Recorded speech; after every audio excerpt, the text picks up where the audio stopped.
I am confused. Being philosophically consistent and being a very honest person, I'm sure you can tell me where God came from.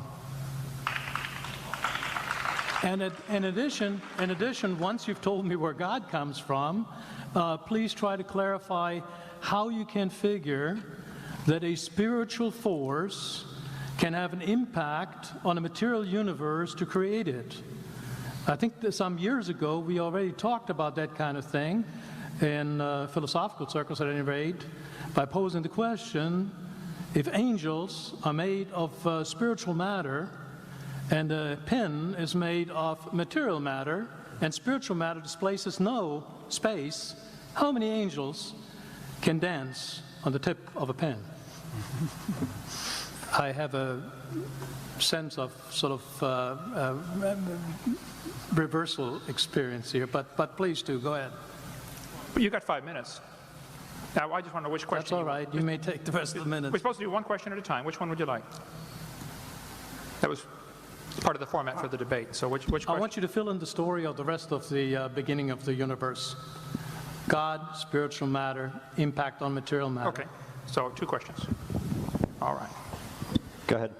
All right, your question, where did God come from, assumes that you're thinking of the wrong, obviously it displays that you're thinking of the wrong God, because the God of the Bible is not affected by time, space, or matter. If he's affected by time, space, or matter, he's not God. Time, space, and matter is what we call a continuum. All of them have to come into existence at the same instant, because if there were matter but no space, where would you put it? If there were matter and space but no time, when would you put it?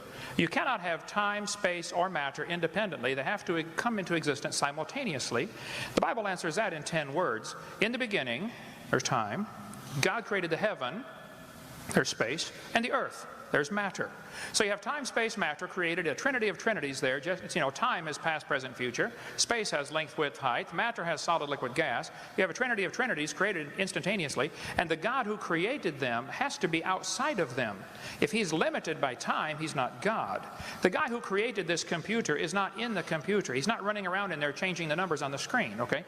The God who created this universe is outside of the universe. He's above it, beyond it, in it, through it. He's unaffected by it. So the concept that a spiritual force cannot have any effect on a material body, well then I guess you'd have to explain to me things like emotions and love and hatred and envy and jealousy and rationality.